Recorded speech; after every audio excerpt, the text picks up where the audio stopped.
गीता अध्ययन के इस सेशन में आप सभी का स्वागत, जहां हम राणा सर के साथ गीता के दूसरे अध्याय को जान रहे हैं।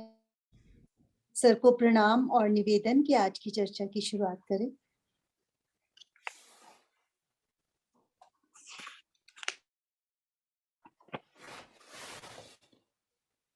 वसुदेव सुतं देवं कंसचाणूरमर्दनं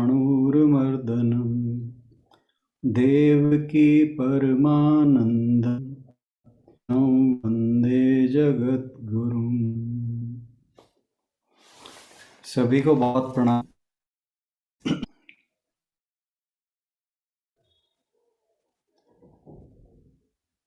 हम इससे पहले 2 दिन 16वें श्लोक के ऊपर, दूसरे अध्याय के 16वें श्लोक के ऊपर चर्चा कर चुके हैं और के उसमें जो गहन गूढ़ और रहस्य बताया गया है वो हम सबको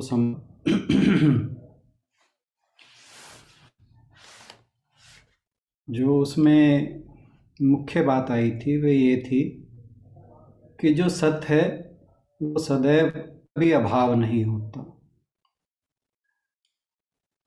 और जो असत है भी रहता नहीं है, यानी सत्य है सदैव विद्यमान की सत्ता कभी नहीं रहती। और जो तत्वदर्शी लोग हैं, जो तत्ववेता हैं, ब्रह्म ज्ञानी हैं, वे इन दोनों के भेद को जानते हैं। क्या भेद? कि सत्य क्या है, असत क्या है। और सारी जितनी भी डिस्कशन रही, अगर हम उसको संक्षेप में एक लाइन में कहना चाहें तो ये कहेंगे कि जो हमारी आत्मा है वह सत्य है और उसके अतिरिक्त हमारे जितने भी संसार के अनुभव हैं या जो संसार हमें दृश्यमान होता है, दृष्टिगोचर होता है, और इस संसार के सारे हमारे अनुभव हैं वे असत हैं। और हमने इसको समझने के लिए एक बोरोड एग्जिस्टेंस की बात की थी कि जैसे हमने पानी का एग्जाम्पल लिया, पानी की गर्मी का कारण जो है वो आग की गर्मी है।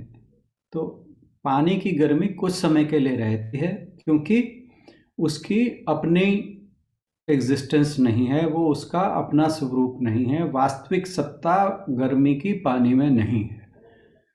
पानी गर्मी की वास्तविक हैं वह अग्नि में है, आग में है। और वह जो अग्नि की सत्ता ऊष्मा है वह कुछ समय के लिए पानी या बर्तन के अंदर दृश्यमान होती है, यानी हमें वो भासती है, दिखाई देती है, अपीयर होती है। तो यानी जो पानी में गर्मी की सत्ता है वो कि पहली तो अस्थाई है, अनित्य है और अपीयरेंस है कि वो बोरोड एग्जिस्टेंस है, उसने आग से उधार ली।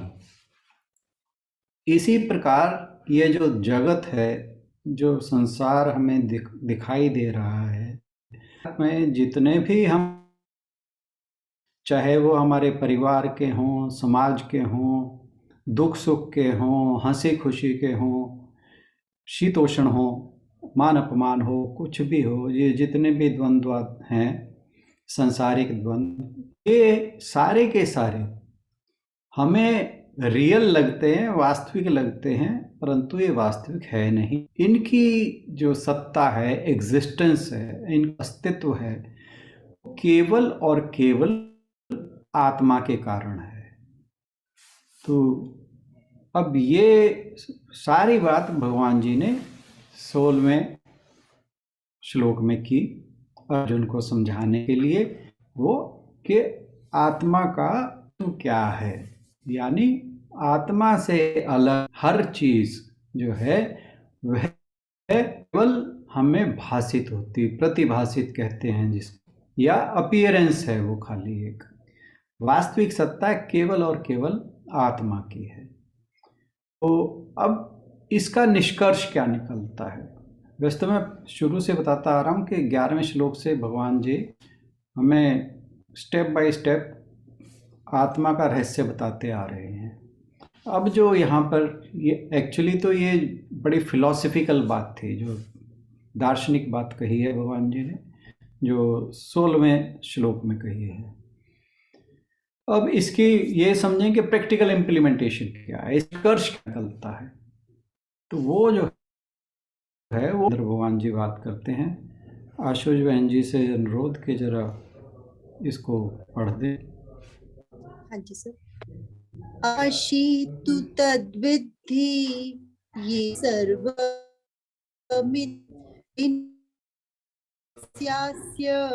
न कश्चित् कर्तुमर्हति। जो सारे शरीर में व्याप्त है उसे ही तुम अविनाशी समझो, अव्यय नष्ट करने में कोई भी समर्थ नहीं है।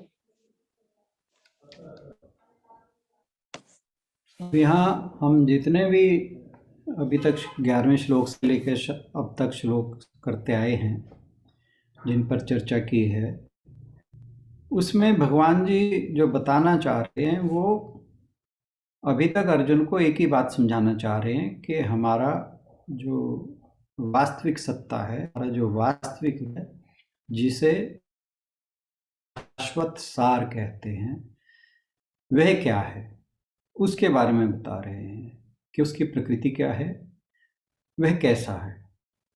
और जो यह श्लोक है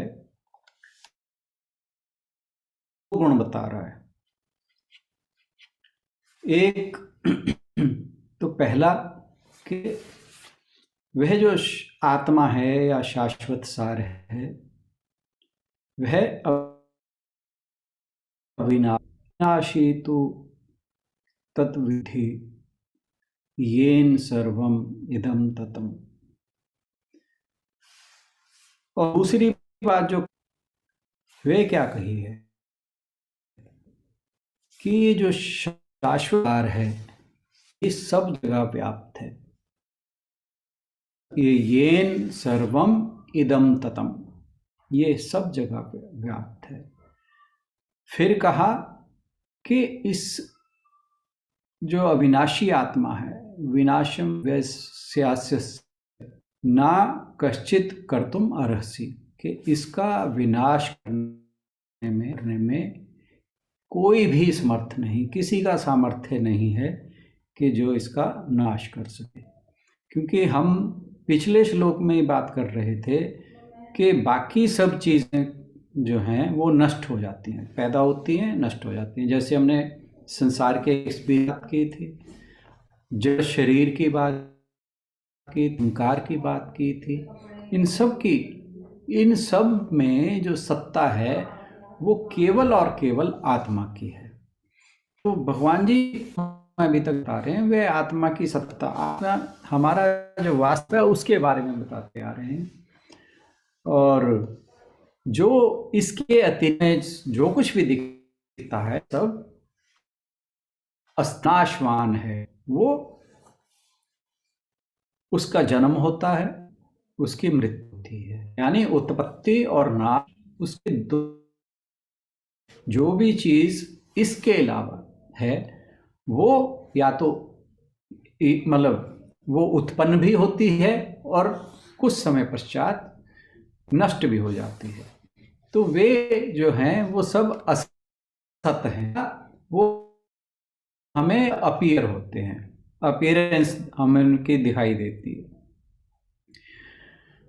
और जो हमारा वास्तविक, जिसे हम आत्मा कहें या शाश्वत सार कहें या जो जिसे हम ब्रह्म कहते हैं, वो जो है वो भगवान जी अर्जुन को कह रहे हैं कि उसे नाशी जान। जगत है वह उसी से व्याप्त हुआ है, तो अब इसको हम कैसे समझें कि तो बात ये है कि जो आत्मा है उसको बताया कि अनादि, उसका कोई शुरुआत नहीं है, अनंत है, कोई अंत नहीं है। ये बात हम पहले जान चुके हैं पिछले श्लोक के। और क्योंकि ये पहले भी था, अब भी है, आगे भी रहेगा। ये भी इससे पहले आ चुकी है बात। और इसको हम एक और एग्जाम्पल से सकते हैं कि मान लो कपड़े को पानी में डुबाते हैं, तो जो पानी है वो कपड़े के एक एक रेशे, एक एक धागे के अंदर चला जाता है। ऐसे ही ये जो जगत है उसके अंदर ये आत्मा पूरी तरह से हर जगह केवल और केवल उस शाश्वत सार, उस ब्रह्म का ही, जैसे उस कपड़े के अंदर पानी जो है वो हर जगह विद्यमान है। वो केवल सिर्फ वो कपड़े में नहीं, उसके हर रेशे के अंदर विद्यमान है। ऐसे ही ब्रह्म है, वह जगत के हर कण कण में विद्यमान है। जैसे हम और एग्जांपल ले सकते हैं, जैसे सोने के वो हैं जो आभूषण, उसमें चाहे हजारों तरह के आभूषण हो, केवल और केवल स्वर्ण ही विद्यमान है, सोना ही हर जगह उसके अंदर विद्यमान है। या हम मिट्टी के बर्तन की बात करें, वे किसी भी शेप के हों, किसी भी आकार के हों, किसी साइज के हों, परंतु उनके अंदर केवल और केवल हर जगह मिट्टी की जो सत्ता है वह विद्यमान है। मतलब आभूषण से अगर सोना निकाल दें, मिट्टी के बर्तनों में से अगर मिट्टी निकाल दें, तो उनका अस्तित्व खत्म है, उनकी कोई सत्ता नहीं बचती। आत्मा पूरे जगत में विद्यमान है। एक एग्जाम्पल हम और ले सकते हैं, जैसे कोई बहुत साफ सी झील हो, शांत हो, जैसे हमारे सुखना झील है चंडीगढ़ में। जब वहाँ पानी शांत होता है, साफ कि उसके अंदर आसपास का सारे पेड़ नजर आते हैं, आसमान नजर आता है, पक्षी उड़ते हुए नजर आते हैं, छोटे छोटे पास के पहाड़ भी नजर आते हैं। सारा कुछ ऐसा लग के अंदर ही विद्यमान है। तो वास्तव से देखें तो वास्तविक तौर से उन चीजों की अपनी कोई भी सत्ता वे झील के पानी में कहीं भी विद्यमान नहीं है। उन सब के अंदर केवल और केवल पानी की ही सत्ता है। हालांकि ये एग्जाम्पल जो है वो आत्मा से कंपेयर इसलिए नहीं हो सकती कि हमें पानी और वो जो उसके अंदर सारा जो दृश्य दिखाई दे रहा है, वे दो अलग अलग ऑब्जेक्ट हैं। वो हमारी दोनों आंखों को दोनों दिखाई दे रहे हैं, परंतु यहाँ पर जो आत्मा और जगत है अपीयर तो होती दिखती, सॉरी, जगत हमें अपीयर तो होता दिखता है, परंतु आत्मा का अस्तित्व हमें झील के अंदर, जबकि वो पूरा जो दृश्य है, पहाड़ हैं, पेड़ हैं, आसमान है, वो सब दिख रहा है। वो बल्कि उसमें जब पंछी चलते फिरते भी दिखता है हमें, परंतु वो हमें सिर्फ झील के पानी में उसकी प्रतीति हो रही है। वो एक अपीयरेंस है, नहीं है, ऐसे ही रियलिटी नहीं है।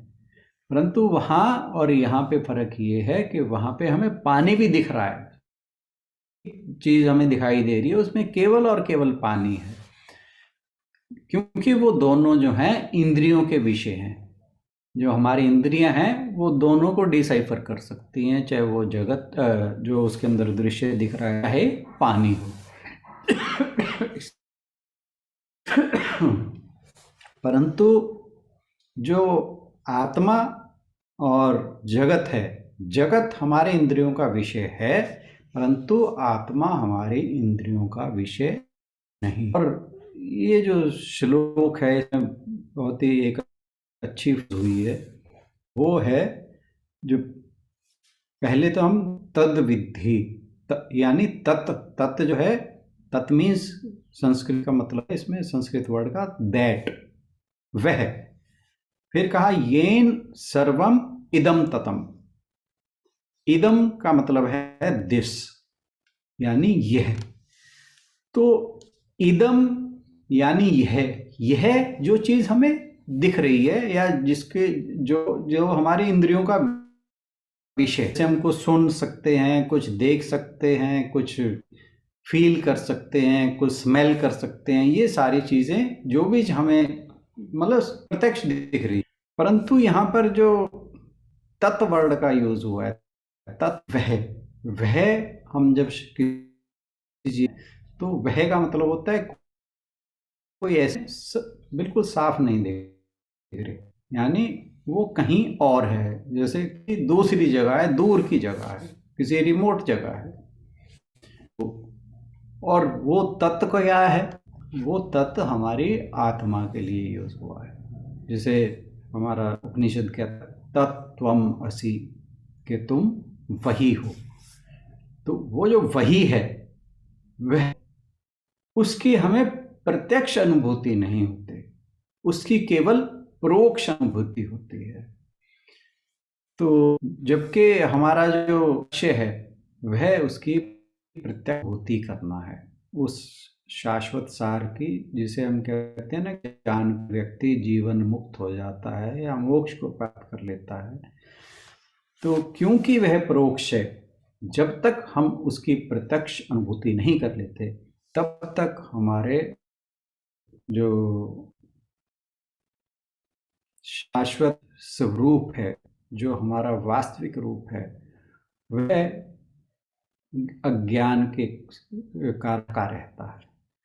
तो हमारा लक्ष्य जो है उस परोक्ष की, उस परोक्ष सत्ता की प्रत्यक्ष अनुभूति करना होना चाहिए। और दूसरी बात है कि ये प्रत्यक्ष अनुभव का विषय है, ये भी हमें जानना चाहिए कि जो आत्मा है या जो ब्रह्म है प्रत्यक्ष अनुभूति का विषय है। यह हमारे शास्त्र कहते हैं, हम ऋषि मुनि कहते आए हैं, और बहुत लोगों ने उस शाश्वत सार की प्रत्यक्ष अनुभूति की हुई है।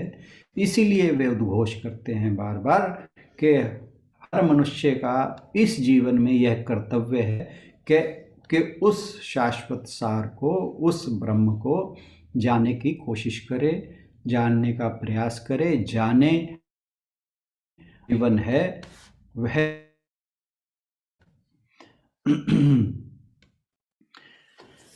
तो हम बात कर रहे थे तत् येन सर्वम इदम तत्, है जो है हर जगह व्याप्त है।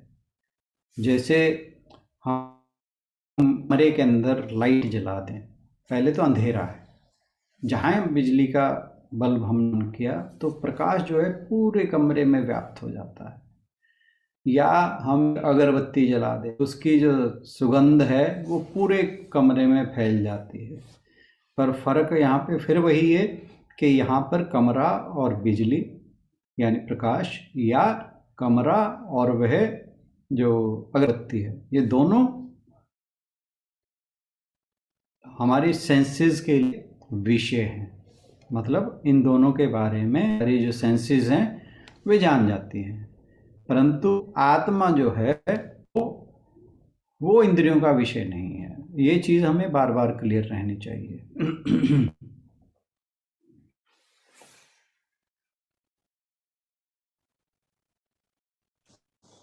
एक चीज जहां पर और है कि ये जो फ्रेज यहाँ यूज की गई है कि येन सर्वम इदं ततम। ये गीता जी में 2-3 जगह और भी है।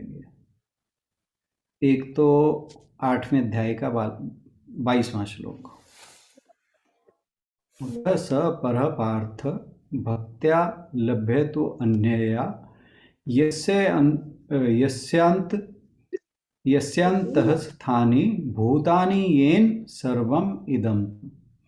यानी हे पृथापुत्र वह परम पुरुष, यहाँ आया ना, पुरुषम स परः, वह परम पुरुष जिसके भीतर समस्त भूत रहते हैं।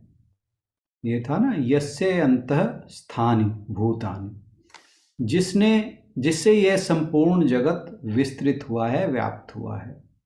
ये सर्वम इदं ततम, अनन्य भक्ति से। तो यहाँ पर जो बात आ रही है वो परम पुरुष क्या है? परम पुरुष यानी ईश्वर। और जो हमारा श्लोक है इसके अंदर बात आ रही है आत्मा की। समझना होगा कि आत्मा एक ही बात हो रही है। और एक श्लोक और है, वो था 18वें अध्याय का 46वां श्लोक। तो यहाँ जो श्लोक आज हम डिस्कस कर रहे हैं, 17वां श्लोक, इसे तो हम ज्ञान के द्वारा जानने की कोशिश कर रहे हैं, है ना, जो आत्मा है। और 8वें अध्याय का 22वां श्लोक था, उसे वहां पे क्या बताया कि पुरुष जिससे ये संपूर्ण जगत विस्तृत हुआ है, व्याप्त हुआ है, अनन्य भक्ति से प्राप्त किया जाता है। यहाँ पे जो उसको पाने का योग। और एक और है जो है 18वें अध्याय का 46वां श्लोक। ये था यतः प्रवृत्तिर्भूतानां इदं ततम। यहाँ पे फिर वही आया, येन सर्वम इदं ततम स्वकर्मणा तम अभ्यचर्य सिद्धिम विदन्ति मानवः। कि जिस परमात्मा से समस्त भूतों की कर्म में प्रवृत्ति हुई है, जिससे ये सब येन सर्वम इदं ततम, उसे अपने कर्म के द्वारा पूज कर मनुष्य अध्यात्म सिद्धि को प्राप्त कर लेता है। तो यहाँ पर जो प्राप्ति का लक्ष्य बताया गया है, तो वह कर्म के द्वारा बताया गया है। हमने 3 श्लोक डिस्कस किए। हेलो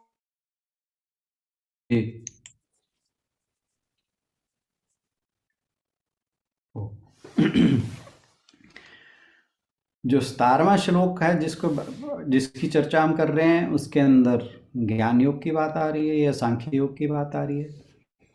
जो 8वें अध्याय का 22वां श्लोक है, वहां पर भक्त जानने की बात आ रही है।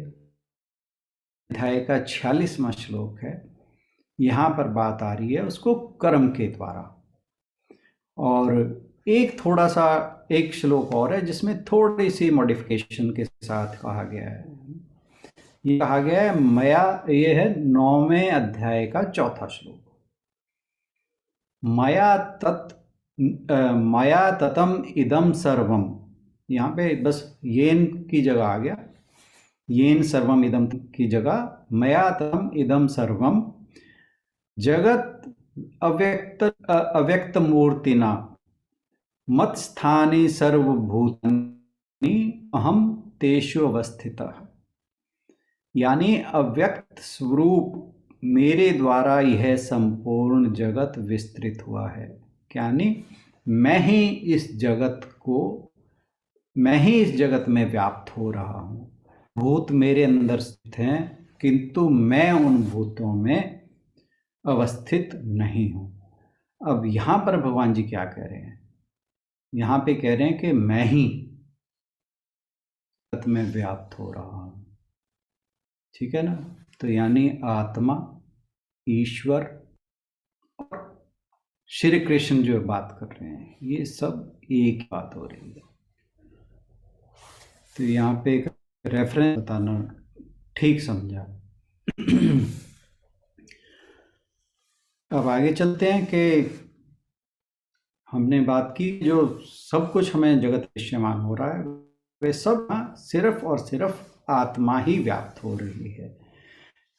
जैसे हम जगत की बात करें, कोई भी स्थान जगत का आकाश तत्व के बिना हर जगह आकाश तत्व, ऐसे ही इसीलिए आत्मा को आकाश के साथ भी कंपेयर किया जाता है।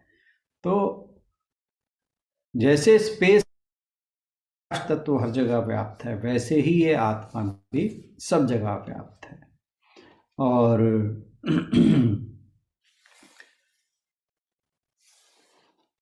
फिर जो वर्ड आया था, फ्रेज आई थी लास्ट की, विनाशम व्यस्य कश्चित कर्तुम अर्हसि, कि वे आत्मा को कोई भी नाश नहीं कर सकता, यानी ये सदा से है, सदा से थी और सदा ही रहेगी। और क्यों? इसी के कारण इसको अव्यय कहा। अव्यय का मतलब होता है जिसमें कोई मॉडिफिकेशन ना हो सके, यानी जो जिसमें जो ना वृद्धि को प्राप्त हो, जो ना घटे ना बढ़े, ठीक है ना। तो जिसमें कोई घटाव या बढ़ाव नहीं होता, यानी वो विकार से रहित है, उसमें कोई विकार नहीं हो सकता। इसलिए इसको भगवान जी कह रहे हैं कि हे अर्जुन, तू इसे अविनाशी मान, और कहा कि इसका नाश करने में कोई भी समर्थ नहीं है, यह तू निश्चय ही जान। तो अब विकार कैसे हो सकता है, किसी चीज का नाश कैसे हो सकता है? कोई भी चीज जो दूसरी चीज को नष्ट कर सकती है, जैसे हम एग्जाम्पल लेते हैं, कोई वेपन है, शस्त्र है, शस्त्र के द्वारा किस चीज का नाश हो सकता है? जल के द्वारा हो सकता है ना, अग्नि के द्वारा हो सकता है, वायु के द्वारा हो सकता है। ये कुछ ऐसे तत्व हैं, ऐसी चीजें हैं जिनसे किसी चीज को नष्ट किया जा सकता है। अब ये चीजें जिस भी चीज को नष्ट करती हैं, पहले उसके अंदर एंटर करती हैं, प्रवेश करती हैं। जैसे कोई शस्त्र है, किसी बॉडी को अगर मारेगा, किसी बिल्डिंग को अगर गिराएगा, पहले उसके अंदर एंटर करेगा, ठीक है ना। जल है, जल भी किसी चीज का नाश करने के लिए पहले उसके अंदर एंटर करेगा। फिर अग्नि है, अग्नि भी उस चीज को पूरी को एनवेलप कर लेगी, एनगल्फ कर लेगी, तब उसका नाश करेगी। फिर वायु है, वो भी ऐसी है, उस चीज के पूरी तरह से नष्ट, जैसे आंधी तूफान में होता है, ठीक है ना। तो ये जितनी भी चीजें हैं जो भी नाश करने में समर्थ हैं, ये सभी सारी की सारी चीजें किसी भी चीज के अंदर एंटर करके फिर उसका नाश करती हैं। अब बात करें हम आत्मा की। क्या कोई भी चीज आत्मा में प्रवेश करने के लिए उसके अंदर जाने के में सक्षम है? नहीं। क्यों? क्योंकि आत्मा सूक्ष्म है, तो इसलिए उसका ये चीजें नाश नहीं कर सकती। वह अनश्वर है, वह अनित्य है, वह अनंत है। आज के लिए इतना ही, धन्यवाद।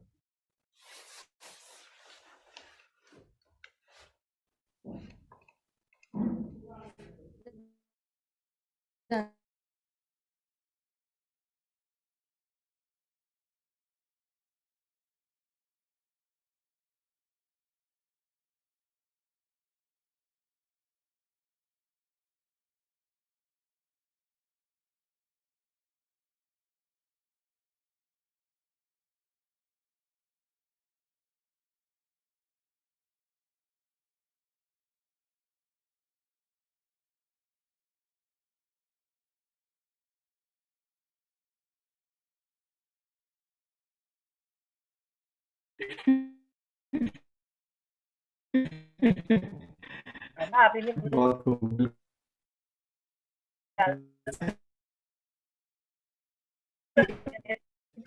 या इस दौरान रिलैक्स करते थे, तो ये वो श्लोक है, तो जल्दी नहीं आएगा सर समझ में। सर ने हमें श्लोक शुरू करने से पहले ये बात बता के ना थोड़ा सा रिलैक्स कर दिया कि अगर हमें ये वो श्लोक टाइम लगे तो इसका मतलब घबरा कि वेद व्यास जी ने तो 2 लाइनें बोल ली थी। वो वेद व्यास ठीक है ना। और को समझने में टाइम लगा है। हम तो इसको पहले जाने की और समझने की पूरी कोशिश करते हैं, बहुत विस्तार से बात करते हैं ताकि थोड़ा बहुत तो घुस जाए दिमाग के अंदर। तो ये थोड़ा सा फर्क है, बाकी नो डाउट ये बहुत ही डीप हैं, बहुत ही गूढ़ हैं। और अगर ये इतने गूढ़ ना होते तो अर्जुन को 16 अध्याय और नाम भगवान जी को बताने पड़ते थे। तो देखिए जितने भी आगे विस्तार है वो उस भक्ति योग है, चाहे ज्ञान योग है, चाहे कर्म योग है, वो सारा का सारा दूसरे अध्याय में बिल्कुल मतलब प्रिसाइजली वो बिल्कुल एकदम क्लियर कट उन्होंने बता दिया था। तो अगर वो उनका विस्तार से बताने की आवश्यकता पड़ी तब ये 16 अध्याय और बताने पड़े। तो इसमें तो कोई दो राय नहीं कि ये गुण। महाराज जी कहते हैं कि मतलब मुझे ये बात बड़ी अच्छे से समझ आई उनकी, मैंने पढ़ा था कहीं कि पदार्थ और परिस्थितियों का जो आकर्षण है वो मिट जाता है और परमात्मा का जो आकर्षण है उनकी वास्तविकता समझ लेने पर अपनी पराकाष्ठा पे पहुंच जाता है। बहुत खूब, बहुत ही गहरी बात है ये भी। ये तो सच है, जो चीज जो परिस्थिति हमें आज अच्छी लग रही है वही कल बुरी लगने लगती है। जो चीजें हमें वही ज्यादा खाएंगे, रसगुल्ला पसंद है खाएंगे तो अच्छा लगेगा, ज्यादा खा लेंगे तो उसी से ही मतलब जो है वो हो जाती है, वितृष्णा हो जाती है। और परमात्मा के साथ ऐसा नहीं है। और दूसरी बात ये सर कि हम किसी बहुत अपने के घर में भी जिसको हम बहुत प्यार करते हैं या जो हमें ये होगा है कि वो हमसे बहुत प्यार करता है, अपने बच्चे क्यों ना हो और अपने माता पिता क्यों ना हो, उसके जब ज्यादा समय बार जाते हैं ना तो अक्षर बदलता है, ये सच है। और लेकिन परमात्मा के घर, गुरु के घर जान को नहीं आएगा कि मैं यहाँ रोज रोज कैसे जाऊँ, कैसा एक लाइव वो है। आपने परोक्ष और प्रत्यक्ष एंड परोक्ष की बात की, मैं तो उसको बहुत प्रत्यक्ष अनुभव करती हूँ। ये मतलब परिस्थितियों का, अपने ही बच्चों के पास आए हुए हैं तो लगता है कि अरे 2 महीने हो गए, बहुत टाइम हो गया, जाना चाहिए या व्हाटएवर। लेकिन जब मैं आश्रम जाती हूँ अपने, तो मेरे को जाने की खुशी के बाद जब वहां से वापस आती हूँ खुशी के साथ, तो नेक्स्ट हफ्ते बाद लगता है अरे बहुत दिन हो गए गए वहां आता है कि मैं वहाँ वेलकम हूँ, मैं सारे नहीं हूँ। तो वो जो आकर्षण है ना, वो वहाँ की वास्तविकता जान लेने के बाद वो बढ़ गया। और संसार जान लेने के बाद धीरे धीरे कम होता ही होता है, इसमें कोई भी दो राय नहीं। आप ये देखिए कि हमारे बुजुर्ग हैं, हमारे आंखों के सामने वे दुनिया छोड़ के चले जाते हैं। कुछ समय के लिए हमें दुख होता है, उसके बाद सारी चीज़ें फिर से नॉर्मल हो जाती हैं, ठीक है ना। और कुछ समय तक याद भी रहता है, कुछ समय तक ये भी लगता है कि मिस कर रहे हैं, पर कुछ समय बाद हो सकती है, डिपेंड करता है हर व्यक्ति के लिए। हर चीज़ जो है, जीवन जो है बिल्कुल नॉर्मल चलने लगता है। तो इससे ही पता लगता है कि ये जो ये अस्थाई है ना। परंतु जब भगवान के बारे में जो है वे बढ़ने लगती है तो वो बढ़ती चली जाती है।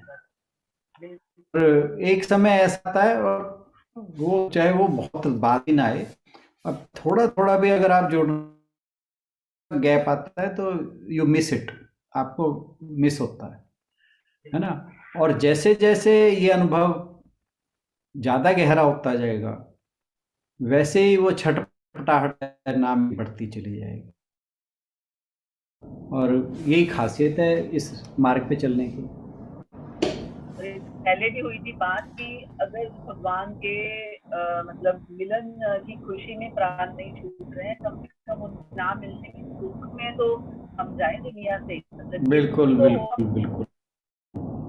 दुख। हाँ, ये चीज वो जो कहते हैं कि मरते हुए भगवान में याद रहना चाहिए, वो इसका मतलब यही है कि कम से कम ये तो एक कोई कमी रहेगी भगवान जी, है ना। पहली तो ये है कि कोशिश ये करनी चाहिए कि हम उस ट्रुथ को रियलाइज कर सकें।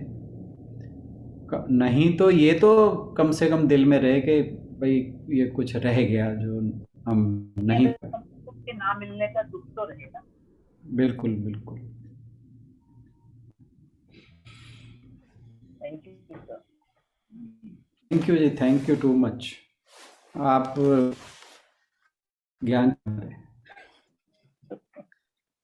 ऐसा तो मत कहिए कम से कम। नहीं नहीं, मैं अपने दिल की बात बोल रहा हूँ, फैक्ट है। मुझे बस ये जब यहाँ पर जब यहाँ पर डिस्कशन होती है तो ऐसा लगता है कि भाई नहीं, अभी बहुत कुछ जानना शेष है, कुछ पता लगता है, कुछ नहीं पता। इसीलिए मैं कहा करता हूँ कि डिस्कशन बहुत ज़रूरी है, और लोगों को अपनी अपनी बात जरूर कहनी चाहिए, जो चाहे कुछ भी हो। कोई भी ऐसा होगा जिसे कुछ भी ना कहने को हो, तो हम एक दूसरे से बहुत सीखते हैं, और तभी पता लगता है कि हमें क्या क्या नहीं पता, फिर उसे जानने की कोशिश करते हैं। तो जो इंटरनेट बहुत बहुत ही बड़ा माध्यम है अपनी ज्ञान वर्धन का, अपनी जानकारी को बढ़ा के इंटरेक्ट किया कीजिए, अपनी बातें कहा कीजिए, शेयर किया कीजिए। Thank you sir, thanks a lot. चलिए अपन की ओर बढ़े, पूछना चाहे तो जरूर पूछ सकते हैं अपनी बात, अन्यथा समापन की ओर बढ़ेंगे।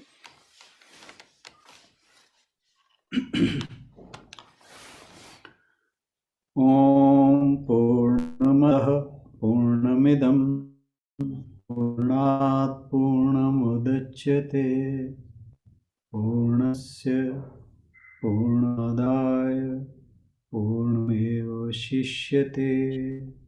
ओम शांति शांति। हरि ओम। बहुत सार्थक रही आज की चर्चा। आप सभी के सहयोग के लिए धन्यवाद। राणा सर का बहुत बहुत शुक्रिया। बहुत गहराई से और जितना हो सकता इसे समझने का सर प्रयास कर रहे हैं। समय व्यतीत करने के लिए का बहुत शुक्रिया।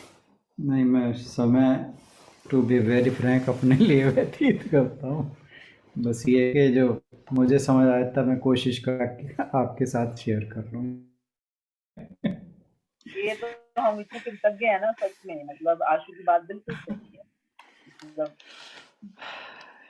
और मैं इस ग्रुप का कृतज्ञ हूँ क्योंकि आप लोगों की वजह से मैं उस तत्व को जानने की कोशिश तो करता हूँ। वो आपके साथ शेयरिंग तो बात की बात है, पर पहले बेनिफिशियरी मैं ही हूँ। तो आपने बात कही, हर मनुष्य का ये कर्तव्य है, आपने कही, आपने समझाई हमें, है कि वे इस जीवन ईश्वर को जाने, अन्यथा ये जीवन व्यर्थ है। तो व्यर्थ तो नहीं है, मतलब ये तो पक्का हमारा व्यर्थ तो नहीं हुआ, हम जानने की कोशिश तो कर रहे हैं। सफल भी होएगा वो नहीं पता, लेकिन व्यर्थ तो नहीं हुआ। जानने उस उसको लक्ष्य को प्राप्त करना है और उसको रियलाइज करना है। बाकी देखो, व्यर्थ की तो बात जो उपनिषद कहता है उसकी वर्डिंग तो बहुत साफ है। अगर आपने इस जीवन में उस तत्व को रियलाइज नहीं किया तो आपने अपना जीवन जो है वो व्यर्थ कर दिया। अब इसका मतलब और तो मैं स्पष्ट नहीं कह सकता। जानने का मतलब रियलाइज करना है, जानना वो नहीं है कि जो हम क्वेश्चंस पूछते टू हैं। नो नहीं, टू इम्प्लीमेंट।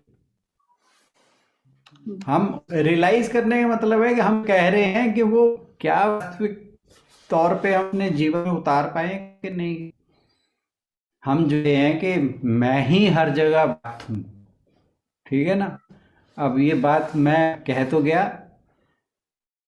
फिर कि मैं हर जगह व्याप्त हूं, है ना।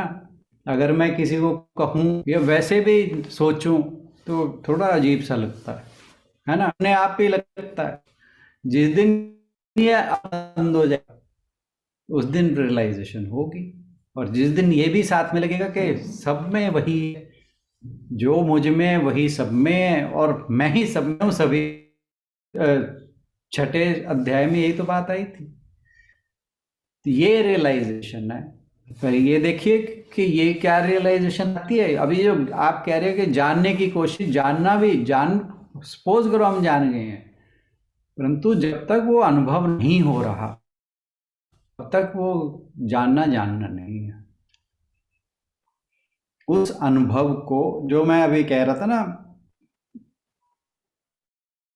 जो शास्त्रों में बढ़ रहा है ना, अपरोक्ष अनुभूति,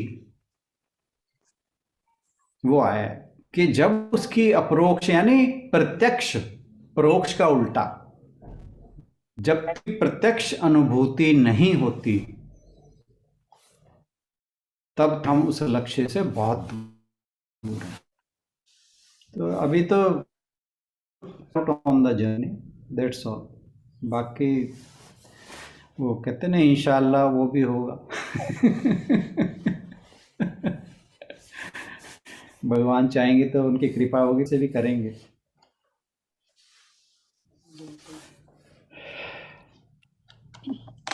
चलिए, सभी का धन्यवाद। कल मिलते हैं। सभी को बहुत